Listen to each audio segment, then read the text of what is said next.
प्यार वो एहसास है जो हर किसी को नहीं होता। प्यार वो महसूस है जिसके अंदर खो जाने का दिल करता है। यही एक एहसास मैं आपको बताना चाहता हूँ। शाम का समय था। मैं अपने दोस्त का इंतजार कर रहा था। स्टेशन के बाहर। हम लोग का बाहर कहीं घूमने जाने का प्लान था और मैं जल्दी पहुंच गया था। कुछ समझ नहीं आ रहा था कि मैं क्या करूं। मैं स्टेशन के पास जाके बैठ गया। तभी कुछ ऐसा हुआ कि मेरी जिंदगी एक अलग मोड़ लेने वाली थी। स्टेशन की तरफ मैं देख रहा था कि मेरा दोस्त आया कि नहीं, तभी अचानक से मेरी नजर एक लड़की पर पड़ी। वो जो वक्त था, मैं पूरी तरह कुछ देर के लिए थम सा गया था। मैं सब भूल गया था कि मैं कहाँ हूँ, क्यों हूँ। बस मेरी आंखें उस लड़की की तरफ से हट ही नहीं रही थी और इस तरह से मैं उसे देखता ही जा रहा था। उसकी मासूम चेहरा, उसकी छोटी छोटी आंखें, उसके मासूम सा चेहरे पे वो मासूम सी उसकी हंसी, जैसे मानो कोई परी हो वो। उसे देख पहली नजर में मानो दिल को कुछ होने लगा था। क्या वो प्यार था? मुझे नहीं पता, बस दिल बोल रहा था कि मेरा दोस्त कुछ देर बाद आए या ये वक्त रुक जाए। मुझे उसका नाम जानना था। उसके बारे में बहुत कुछ पता करने को दिल कर रहा था, लेकिन कैसे करूं ये समझ ही नहीं आ रहा था।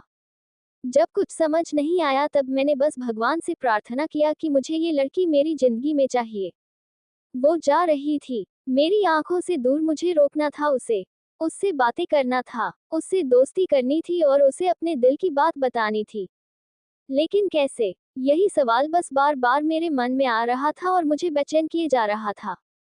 मैंने फिर सोच लिया कि मेरी आंखों से दूर होने से पहले मुझे इसका नाम पता चल जाए तो मैं इसे अपना बनूंगा और शायद भगवान ने ही उसे भेजा होगा मेरे लिए, ये मैं समझूंगा। तभी भगवान ने चमत्कार कर दिया।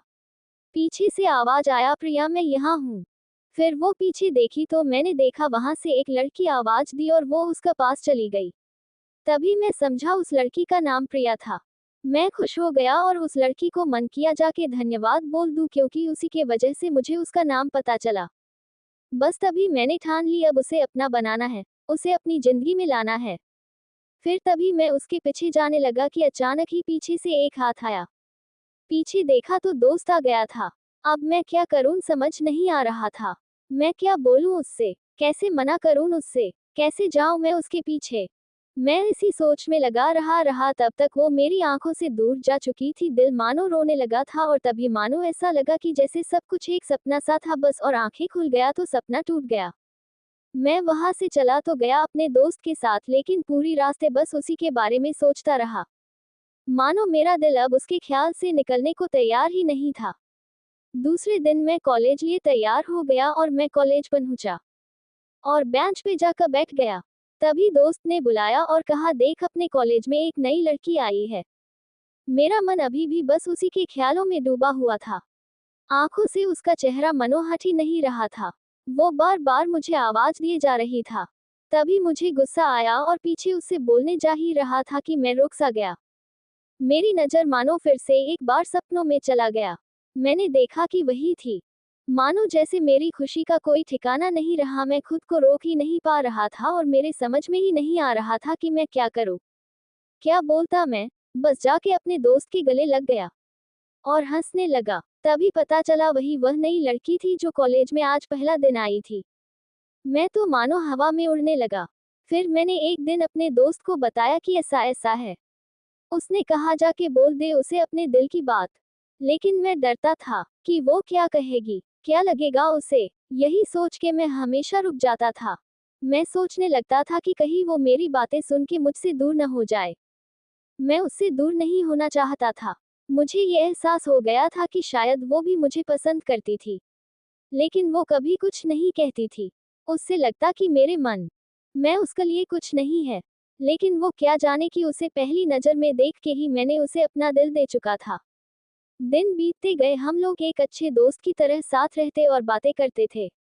लेकिन न कभी मुझे हिम्मत हुआ उससे कुछ भी कहने का, ना और ही उसे। वक्त बीत गया और इस तरह हम लोग की पढ़ाई पूरी हो गई। लेकिन मेरे दिल में उसके के लिए अभी भी पहला और आखिरी प्यार था और शायद उसके लिए भी। और इस तरह से हमें सबको अलग अलग कंपनी में जॉब लग गई थी। तभी बस एक दिन मैंने सोच लिया कि अब बस मैं उससे कल जाके दिल की बात बता दूंगा। मैं अगले दिन सुबह उठा और मैंने उसे फोन किया और उससे कहा कि मुझे मिलना है उससे। उसने मिलने के लिए हाँ कर दिया और इस बात से मुझे बहुत खुशी मिला। हम लोग ने एक समय निर्धारित किया था और मैं समय से पहले वहां उसका इंतजार कर रहा था। तभी मेरी नजर उस पे पड़ी। वही कपड़े, वही बैग, वही छोटी छोटी आंखें और चेहरे पे वही प्यारी सी मुस्कान, मानो ऐसा लग रहा था कि वही पहला दिन हो जब मैंने उसे पहली बार देखा था। वो धीरे धीरे आ रही थी। मैं तो बस उसे देखता ही जा रहा था। फिर वो पास आती है, फिर वो मेरे सामने बैठ जाती है। तभी बस मैंने उससे कहा कि मुझे कुछ कहना है उससे। फिर तभी उसने भी कह दिया कि मुझे भी कुछ कहना है तुम्हें। मैं खुश हो गया। मुझे लगा कि आज वो भी अपने दिल की बात बोल देगी। फिर मैंने उससे कहा, दिया कि तुम पहले बोल दो। उसने तो पहले मना किया पहले बोलने से, लेकिन मैंने ही जिद कर दिया कि पहले तुम बोले और वो बोलने जा रही थी। मानो मेरी सांस रुक गए थे उसकी बातें सुनने के लिए। सब कुछ थम सा गया। बस ऐसा लगा मैं और वो, और कुछ नहीं है आसपास। फिर उसने अपने बैग से एक कार्ड निकाला और दिया मुझे। वो जो पल था, वही पहला पल जब मुझे लगा कि मेरा सपना था और सपना टूट गया। उस कार्ड में उसकी शादी का आमंत्रण था। बस फिर क्या, सब कुछ वहीं रुक गया। शायद मैंने बहुत देर कर दी उससे अपनी दिल की बात बताने में। शायद बहुत बहुत देर। फिर उसने मुझसे पूछा कि तुम क्या कहना चाहते थे। मैं क्या कहता तब। बात बदल दी और वो चली गई और मैं वहीं बैठे रह गया। मुझे उसे अपना बनाने का बस एक सपना ही था शायद, जो एक समय पे आकर टूट गया। वो आज का दिन और पहला दिन मानो क्यों आया था मेरी जिंदगी में, अब तक ये बात समझ नहीं आया। पहला दिन भी एक सपने की तरह आए और कुछ देर बाद टूट गई। और ये आज का पल, जो फिर से एक सपना बनकर पल में टूट गया। इसीलिए दोस्तों, कभी भी अपनी दिल की बात बताने में देर ना करो, वरना इतना देर हो जाता है कि अपने प्यार को बस सपने में ही अपना बनाना पड़ जाता है। ऐसे ही वीडियो देखने के लिए हमारे चैनल को लाइक एंड सब्सक्राइब करें। Thanks for watching.